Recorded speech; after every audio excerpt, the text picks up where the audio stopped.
안녕하세요, 닥터디오입니다. 오늘은 슬기로운 의사생활에서 의사들이 과를 어떻게 결정하는지에 대해서 알려드리도록 하겠습니다.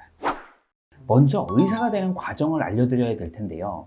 의사들이 되는 과정은, 자 보세요. 의대를 들어가서 보통 예과 2년 동안은 그냥 일반적인 영어라든지 여러 가지 그냥 일반적인 학문을 배우고, 본과 4년 동안의 의대 학문을 본격적으로 배우게 되는데, 보통 의대 본과 1학년이나 이런 때는 해부학이라든지 생리학이라든지 생화학이라든지 이런 기초 과목들을 배웁니다. 의대 본과 2학년 정도부터 되면서 이제 본격적인 내과, 외과, 산부인과, 소아과 이런 것들을 막 배우게 됩니다.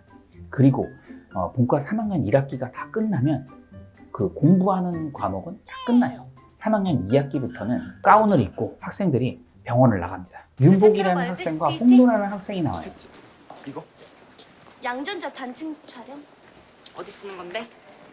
그것까지는 아직 모르는데.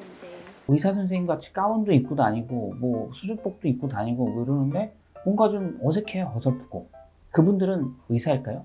의사는 아닙니다. 실습생들이에요. 그 학생들은 보통 대개는 폴리클 실습이 뭐 병원마다 차이는 있겠지만 보통 1년 정도를 하게 되거든요. 그러면 교수님들이나 아니면 레지던트 선생님들 이렇게 하는 걸 이렇게 지켜보면서 잘 봐, 학생들. 궁금한 거 있으면 편하게 물어보고. 그러고 난 다음에 의대 본과 4학년이 되고 졸업하기 전에 의사 면허고시를 봐서 의사가 되고 나면 어떤 의사가 되냐면 일반의라고 합니다. 일반의 선생님들의 한 95% 정도가 대학병원에서 안녕하세요. 인턴이라는 과정을 안녕. 하게 됩니다. 안녕. 수술복이 잘 어울리네. 둘이 지금 어느 과 돌아? 산부인과요. 전 외과요. 아, 그치. 내 선수 먼저 돌아야지. 그런데 인턴 선생님들은 과가 없어요.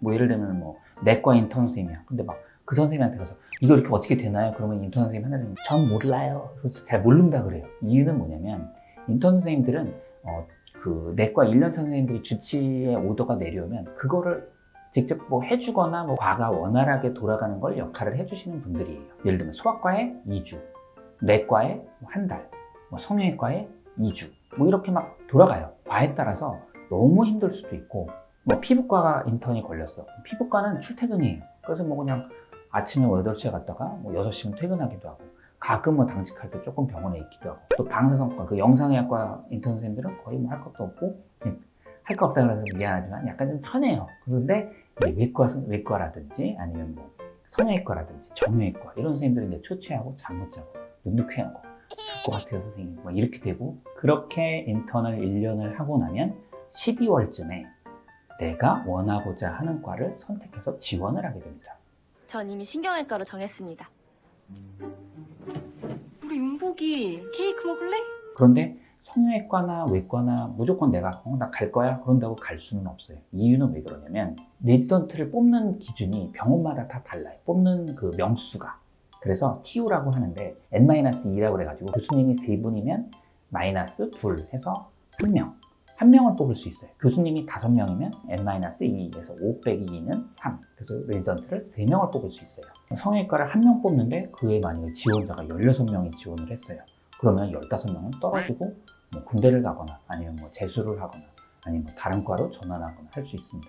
그래서 잘 선택을 해야 되고, 스리생 여기를 보면 장교로 선생님, 과에서도 보면 지금 나오죠? 부담 갖지 마.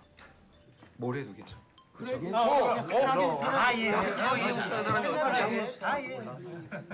전 그럼 인기가 너무 많아요. 왜 그런가?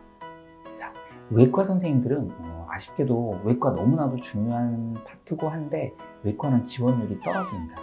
왜냐하면 수술도 길고 힘들고 하기 때문에 정말 삶의 질 자체가 없어요. 정말 뭐 눈꽃 뜰 새가 없고. 오늘도 외래가 많네요. 이 정도는 많은 것도 아니죠. 김영진님 들어가실게요. 아, 예.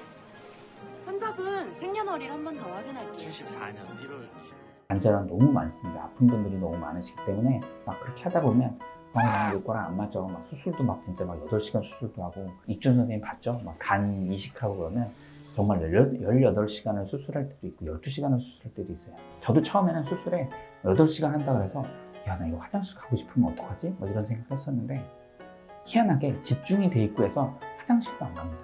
온통 집중이 거기에 돼 있기 때문에 막 그 정도 거를 감당하면서 할 수 있어요. 그래서 의사들의 과결정은 자기의 적성이라든지 혹은 과 분위기, 근데 그 과가 나랑 안 맞아, 위에 치프가 안 맞아. 그럼 내가 들어가면은 거기서 막 어떻게 된 거야?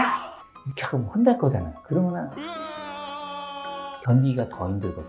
그래서 그런 과 분위기도 있고 내 성격이나 이런 거에 잘 맞는 것도 있고 미래에 대한 약간 뭐 긍정적인 뭐 그런 자기의 그 어떤 계획 같은 거 그런 것들에 따라서 지원을 하고 결정을 하게 됩니다.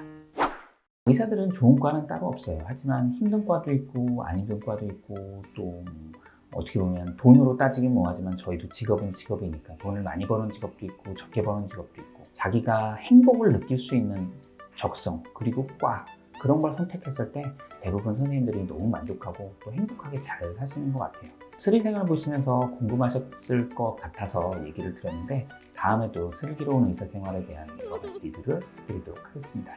자, 다음 시간에 만나요. 안녕.